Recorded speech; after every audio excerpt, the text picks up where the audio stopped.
নমস্কার বন্ধুরা, শুভ নববর্ষ। মিনতি ভিলেজ ফুড কিচেনের পক্ষ থেকে আমার সকল পুরনো নতুন বন্ধুদের জানাই শুভ নববর্ষের আন্তরিক প্রীতি, শুভেচ্ছা ও ভালোবাসা। আশা করি আপনারা সকলে ভালো আছেন। নতুন বছরের সকলের দিনগুলো সুন্দরভাবে কাটুক এবং সকলের মঙ্গল হোক, এই কামনাই করি। বাংলা বছরের প্রথম দিন মানে পয়লা বৈশাখ, আর এই পয়লা বৈশাখে কিন্তু সকল বাঙালিদের বাড়িতেই চলে নানান রকম স্পেশাল পদ রান্না করে খাওয়া দাওয়া, ভুরি ভোজ। তাই তো বাঙালিরা খাদ্যরসিক। আমাদের বাড়িতেও আজকে জমিয়ে খাওয়া দাওয়া হবে। আজকে আমি নববর্ষ স্পেশাল রেসিপি এঁচোড় চিকেন কারি বানিয়ে আপনাদের সঙ্গে শেয়ার করব। এই এঁচোড় চিকেন কারি গরম গরম ভাতের সঙ্গে, রুটি, লুচি, পরোটা, ফ্রাইড রাইস সব কিছুর সঙ্গে দারুণ খেতে। এঁচোড় চিকেন কারি বানানো একদম সহজ, আপনারা একবার দেখলে খুব সহজেই বাড়িতে বানিয়ে নিতে পারবেন। আজকে আমি কিভাবে এঁচোড় চিকেন কারি বানাচ্ছি, প্রথমে একটা লাইক দিয়ে স্কিপ না করে সম্পূর্ণ ভিডিওটা দেখতে রাখুন। আশা করি আজকের এই ভিডিওটা আপনাদের অনেক ভালো লাগবে। আমার চ্যানেলে এখনো পর্যন্ত নতুন হয়ে থাকলে চ্যানেলটিকে সাবস্ক্রাইব করে আমার পাশে থাকবেন। এঁচোড় চিকেন কারি বানানোর জন্য এঁচোড় কেটে নিয়েছি। এখানে 250 গ্রাম এঁচোড় আছে, আর চিকেন এখানে 500 গ্রাম চিকেন আছে, কেটে ধুয়ে পরিষ্কার করে নিয়েছি। আর 4টে মাঝারি সাইজের আলু টুকরো করে কেটে নিয়েছি, কয়েকটা কাঁচা লঙ্কা আর বড় সাইজের 2টো পেঁয়াজ কুচি করে কেটে নিয়েছি। 1.5 ইঞ্চি আদা খোসা ছাড়িয়ে কেটে নিয়েছি। 1 গোলা রসুন খোসা ছাড়িয়ে নিয়েছি। প্রথমে আমি এঁচোড়গুলো সিদ্ধ করে নিচ্ছি।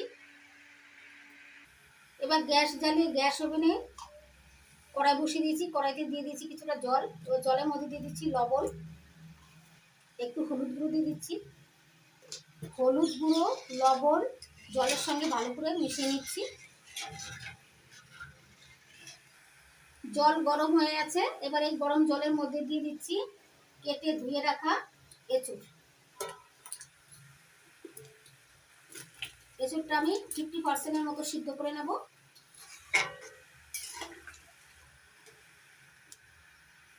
এঁচোড়টা সেদ্ধ হতে থাকুক, আর ওদিকে আমি চিকেনটা ম্যারিনেট করে নিচ্ছি। এখানে 4 চামচ টক দই আছে, টক দইটা চিকেনের মধ্যে দিয়ে দিচ্ছি। এবার দিয়ে দিচ্ছি 1 চামচ গোলমরিচ গুঁড়ো। এবার দিয়ে দিচ্ছি 1/2 চামচ লবণ। এবার হাত দিয়ে ভালো করে মেখে নেব।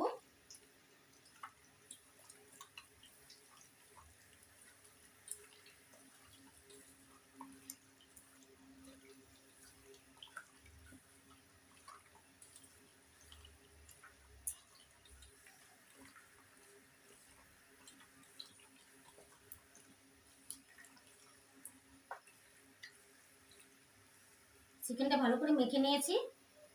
এবার ঢাকা দিয়ে রেখে দেব।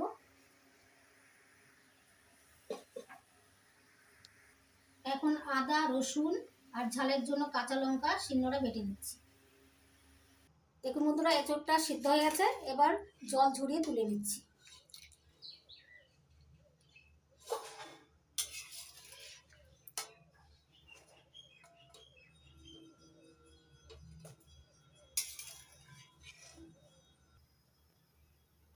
আবারও কড়াই পরিষ্কার করে গ্যাস জ্বালিয়ে গ্যাস ওভেনে বসিয়ে দিয়েছি। কড়াই গরম হয়ে গেছে। এবার দিয়ে দিচ্ছি সর্ষের তেল। দেখুন বন্ধুরা, তেল গরম হয়ে গেছে। এবার আলু ভেজে নিচ্ছি নুন হলুদ দিয়ে।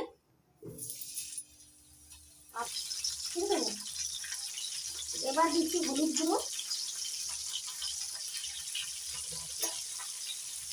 গুঁড়ো, আর লবণ দিয়ে এবার নাড়াচাড়া করে লালচে করে ভেজে নেবো আলু দিয়ে।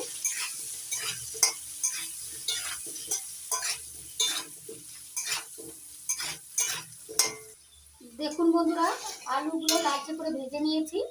এবার তুলে নেব। আপনারা যদি আলু পছন্দ না করেন নাও দিতে পারেন,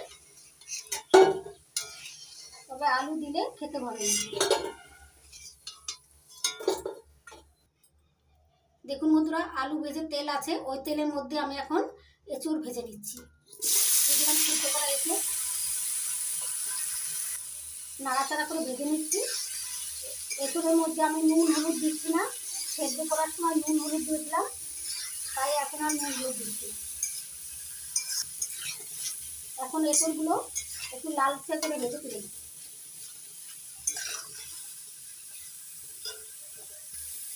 দেখুন বন্ধুরা, এঁচুড়গুলো মিডিয়াম আঁচে 2 মিনিট নাড়াচাড়া করে ভেজে নিয়েছি হালকা করে।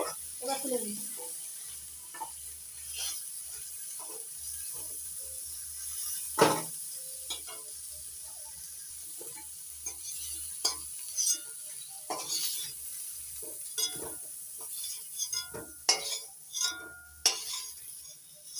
ভেজে নেওয়ার পর এবার আবারও দিয়ে দিচ্ছি কড়াইতে সর্ষের তেল।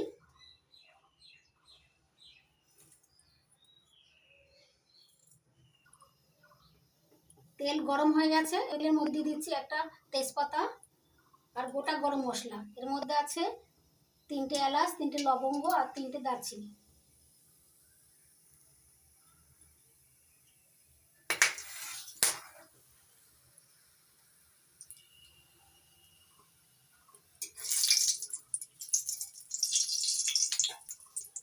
এবার দিয়ে দিচ্ছি কুচি করে কেটে নেওয়া পেঁয়াজ।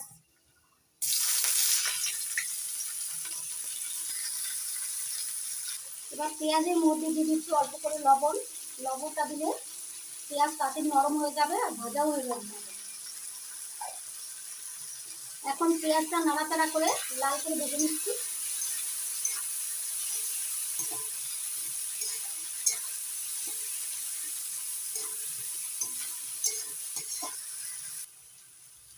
দেখুন বন্ধুরা, পেঁয়াজ হালকা লালচে করে ভেজে নিয়েছি। এবার দিয়ে দিচ্ছি আদা রসুন বাটা।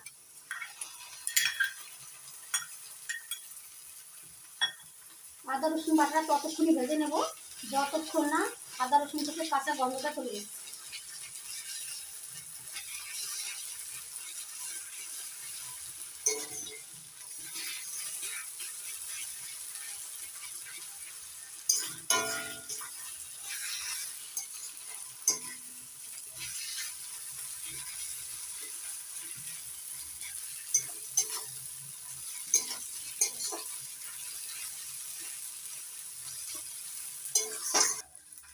আদা রসুনের কাঁচা গন্ধটা চলে গেছে। এবার দিয়ে দিচ্ছি কাঁচা লঙ্কা বাটা।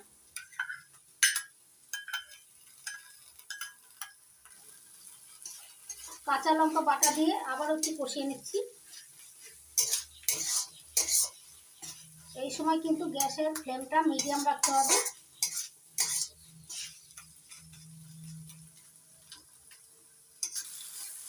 কাঁচা লঙ্কার কাঁচা গন্ধটা চলে গেছে। এবার দিয়ে দিচ্ছি টমেটো বাটা। একটা মিডিয়াম সাইজের টমেটো গ্রেট করে নিয়েছিলাম, সেটা দিয়ে দিলাম।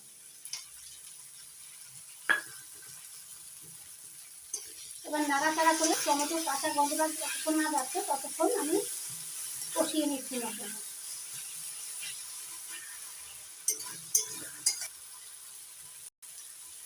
এবার দিয়ে দিচ্ছি 1 চামচ জিরের গুঁড়ো, 1.5 চামচ ধনিয়ার গুঁড়ো।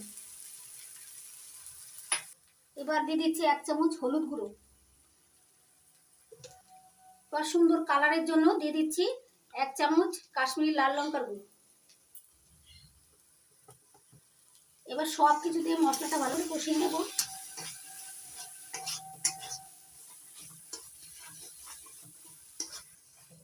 মশলাটা ভালো করে কষিয়ে নিয়েছি, তেল ছেড়ে দিয়েছে।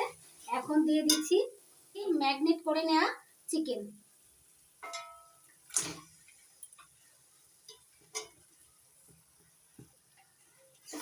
এবার মশলার সঙ্গে চিকেনটা ভালো করে কষিয়ে নিচ্ছি।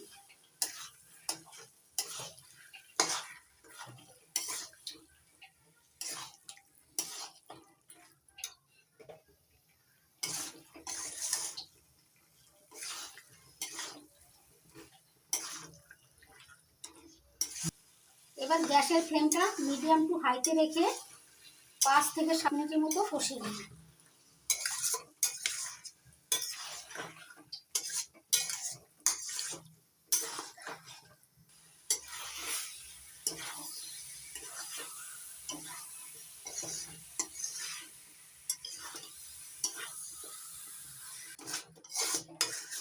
দেখুন বন্ধুরা, 5-7 মিনিট চিকেনটা কষিয়ে নিয়েছি। এবার দিয়ে দিচ্ছি ভেজে রাখা এঁচোড় আর আলু।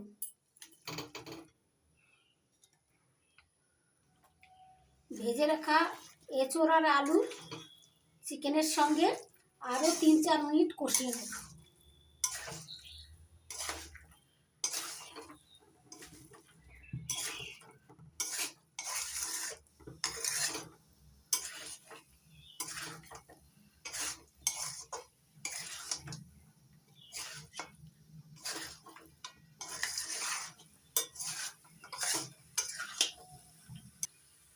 দেখুন বন্ধুরা, চিকেনের সঙ্গে এঁচোড় আর আলু একটু কষিয়ে নিয়েছি।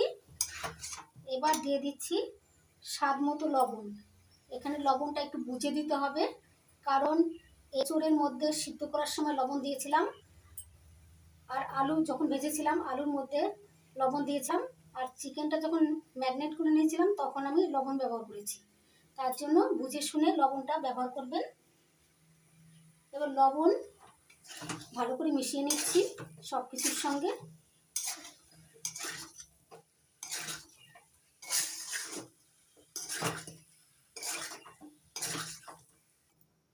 তিন 4 মিনিট ভালো করে সব কিছু কষিয়ে নিয়েছি। এবার দিয়ে দিচ্ছি পরিমাণ মতো গরম জল।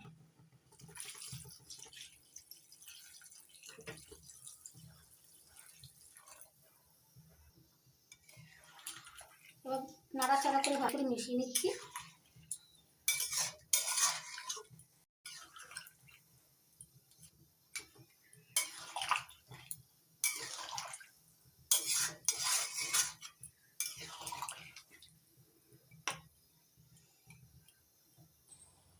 এবার 3-4 মিনিট ঢাকা দিয়ে রান্না করে নেব।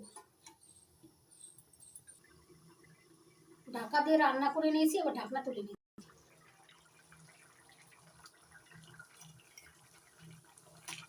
দেখুন বন্ধুরা, সব কিছু সুন্দরভাবে সিদ্ধ হয়ে গেছে। সব শেষে দিয়ে দিচ্ছি সানরাইজ শাহি গরম মশলার গুঁড়ো 1 চামচ।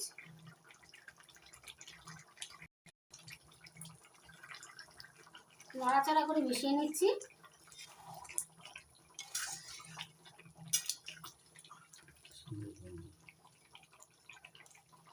সুন্দর একটা গন্ধ বেরোচ্ছে, খেতেও ভীষণ ভালো লাগবে। এঁচোড় চিকেনের রেসিপি রেডি হয়ে গেছে। এবার নামিয়ে সাজিয়ে দেখাচ্ছি।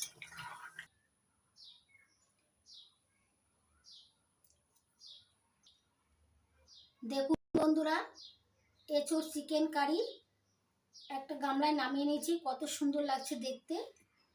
গরম গরম ভাত, রুটি, লুচি, পরোটা সব কিছুর সঙ্গে দারুণ লাগে খেতে।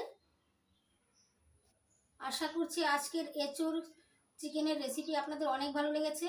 যদি ভালো লেগে থাকে তাহলে আপনারা এইভাবে বাড়িতে বানিয়ে খেয়ে একবার কমেন্ট করে জানাবেন যে আপনাদের কেমন লাগে। আপনাদের যদি ভালো লেগে থাকে তাহলে লাইক করবেন, কমেন্ট করবেন, বন্ধুদের সঙ্গে প্রচুর শেয়ার করবেন, আর আমার চ্যানেলটিকে সাবস্ক্রাইব করে আমার পাশে থাকবেন। আপনারা ভালো থাকবেন, সুস্থ থাকবেন। আজকের মতো এই পর্যন্ত। আবার আসবো নতুন কোনো ভিডিও নিয়ে। শুভ নববর্ষ। আপনারা ভালো ভালো খাবার তৈরি করে খান আর মজা করে কাটান।